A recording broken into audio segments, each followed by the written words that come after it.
ভালোবাসার দর্শক কি আসবে আমাদের এই অনুষ্ঠানটা এনজয় করতে? একটু মনের মধ্যে দুবিধা চলছিল যে আসবে কি আসবে না, কিন্তু আসার পর মাঠে যখন ঢুকছি এত ভালোবাসার মানুষ দেখে আমি জাস্ট কি বলবো, আমি স্পিচলেস। এই গরমটাকে উপেক্ষা করে আপনারা যে এসছেন আজকে এই শোতে, এই ফাংশনে, এই অনুষ্ঠানে, থ্যাংক ইউ সো মাচ।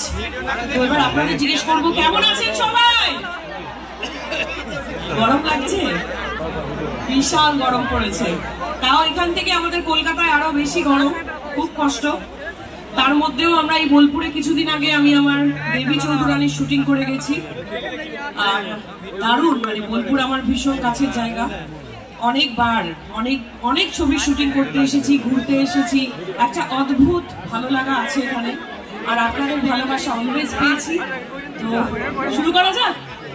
অবশ্যই আমরা শুরু করব, কিন্তু তার আগে আমরা ম্যাডামকে মঞ্চে পেলাম, আমরা এতক্ষণ ধরে অপেক্ষারত।